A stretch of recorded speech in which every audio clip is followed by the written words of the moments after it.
Hello everyone! Today I am going to paint my daily beverage, my coffee. You can paint on your cup of coffee, or if you don't drink coffee, your cup of tea. I'll go through my materials. I'll use my SMLT Art watercolor paper, professional quality watercolor paper, 100% cotton.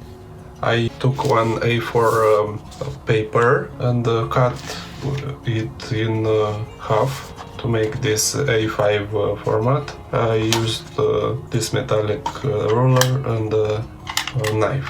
My watercolor set is Rembrandt portable set, 12 half pen. My brushes are Winsor and Newton.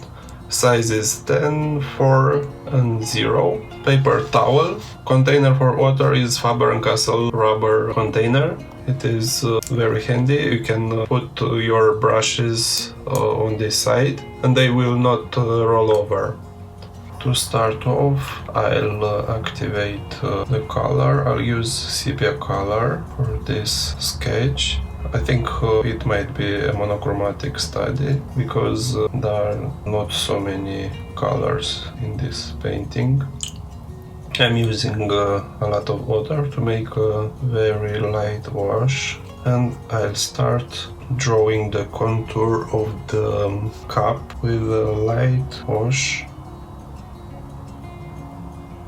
I'll make an ellipse form the upper part of the cup. This is approximate ellipse. Then another one for the edge of the coffee, the upper edge of the coffee. Then I'll go down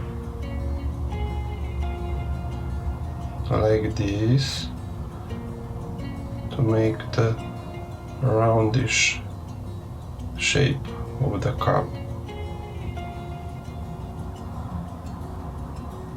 Here I think the ellipse should be a bit larger. Then I'll add the handle of the cup. It's a C shape,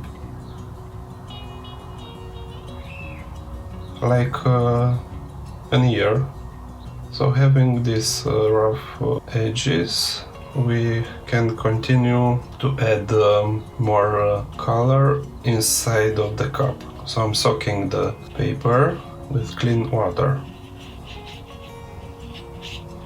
I'll add more color. I'll drop in more sepia.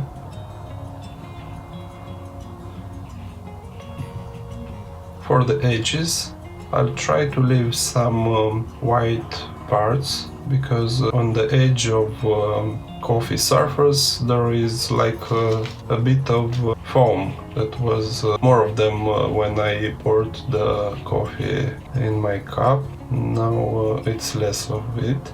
Then here adding on the bottom part and let the color to bleed in and to do its job. I love when the watercolor spreads on this wet surface. It's my favorite technique to let the watercolor to spread in different directions. At the handle there are some shadow or reflected parts. Being made of glass, there are many transparent surfaces. I chose on purpose a transparent cup to challenge myself to represent this transparent object and what is inside it. I think I'll add more diluted color also on the surface of the cup here, leaving a white edge for the reflection part of glass. Here some reflections. Until this part dries, I think I'll add a bit of blue to make the shadow part and to add a bit of color contrast to the cup. So the light comes from the right side, meaning that the shadow will cast on the left side of the cup. I'm adding a very light wash here because the shadow is not so strong. It's barely visible. Now I'll start to add more strong color with less water. It's the consistency of cream. And trying to preserve some reflections on the surface of coffee, because I see some reflections. I don't know if you can see them also on recording, but from my angle I see the reflections of windows. And here on the bottom part it's the most dark color, also preserving some light parts, because there are reflections also in this side of the cup. The color dried in some parts, so I'm trying to re-wet the surface to not obtain a blob of color. Here at the handle also there are some thick parts of the glass that form a dark part that are seen as very dark. At the edges of these patches I'm adding a bit of water and spreading the color, so it has a bit of gradient. Here also on the upper part, at the edges of the surface, it's not a clear shape, it's an indefinite shape.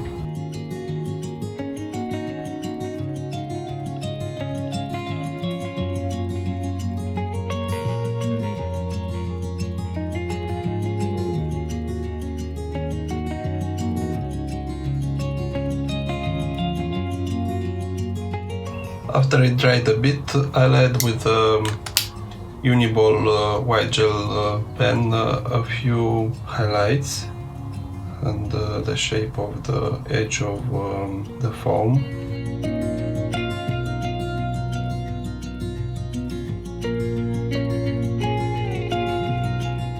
A few highlights here and there. Where the line is too harsh, you can thin it a bit with white gel. This is a quick, simple sketch of a cup of coffee. Thank you for watching. Bye!